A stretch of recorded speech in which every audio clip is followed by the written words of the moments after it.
Oh, hello boys and girls. I'm glad that you stopped by. I just wanted to take a minute and talk to you a little bit about a new family book read that we'd like to do school-wide.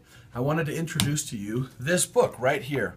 It's called Charlotte's Web, and it's a book that I remember well my third grade teacher, Mrs. Leeper, reading to me when I was a student at Dora Erickson. Yeah, that's me in the yellow shirt on the third row. I loved this book as my teacher read it to me. I'd like to go ahead and start reading chapter 1 for you so you can get kicked off and then enjoy this book with your family. Like I said, the book is Charlotte's Web by E.B. White with pictures by Garth Williams. Let's go ahead and read chapter 1. Chapter 1, Before Breakfast. "Where's Papa going with that axe?" said Fern to her mother as they were setting the table for breakfast. "Out to the hog house," replied Mrs. Arble. "Some pigs were born last night." "I don't see why he needs an axe," continued Fern, who was only 8.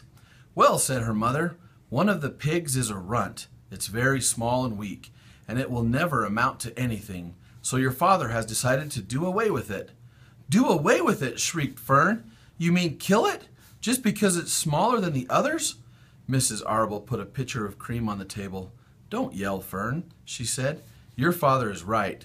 The pig would probably die anyway."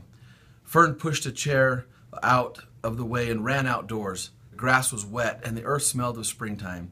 Fern's sneakers were sopping by the time she caught up with her father.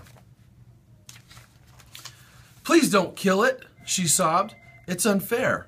Mr. Arble stopped walking. "Fern," he said gently, "you will have to learn to control yourself." "Control myself," yelled Fern. "That is a matter of life and death.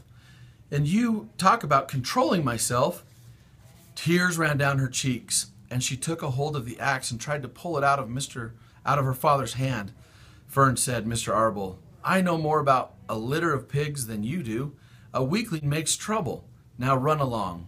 "But it's unfair," cried Fern. "The pig couldn't help being born small, could it? If I had been very small at birth, would you have killed me?" Mr. Arble smiled. "Certainly not," he said, looking down at his daughter with love. "But this is different. A little girl is one thing. A little runty pig is another." "I see no difference," replied Fern, still hanging on to the axe. "This is the most terrible case of injustice I ever heard of." A queer look came over Mr. Arble's face. He seemed almost ready to cry himself. "All right," he said. "You go back to the house. I will bring the runt when I come in. I'll let you start it on a bottle like a baby. Then you'll see what trouble a pig can be." When Mr. Arble returned to the house half an hour later, he carried a carton under his arm. Fern was upstairs changing her sneakers. The kitchen table was set for breakfast, and the room smelled of coffee, bacon, damp plaster, and wood smoke from the stove. "Put it on her chair," said Mrs. Arble. Mr. Arble set the carton down at Fern's place. Then he walked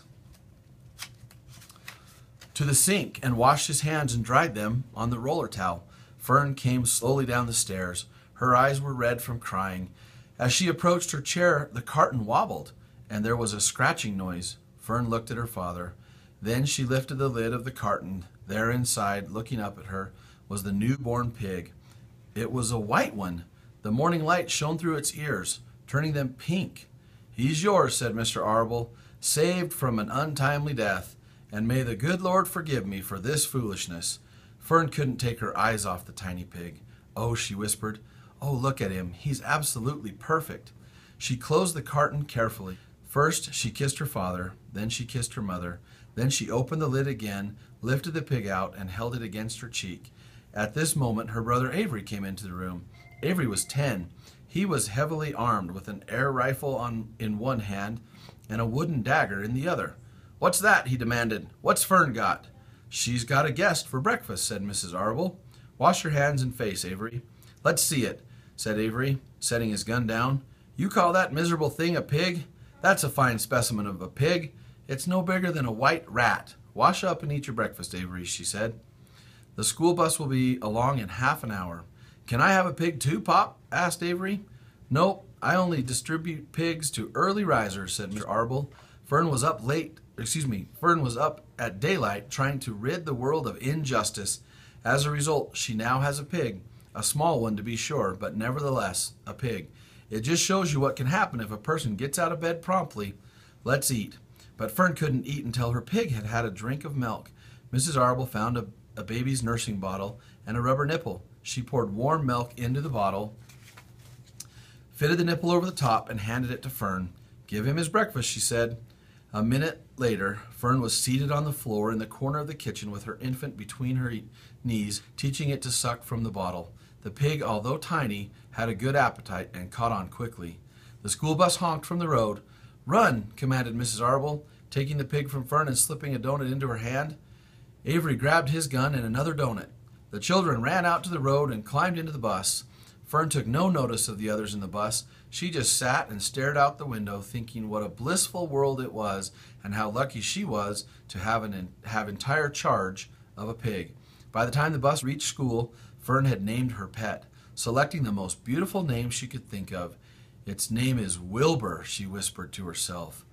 She was still thinking about the pig when the teacher said, "Fern, what is the capital of Pennsylvania?" "Wilbur," she replied dreamily. The pupils giggled. Fern blushed. Well, I hope you've enjoyed Chapter 1, and I hope you're looking forward to Chapter 2 and find out how Fern does as she raises her pet pig, Wilbur.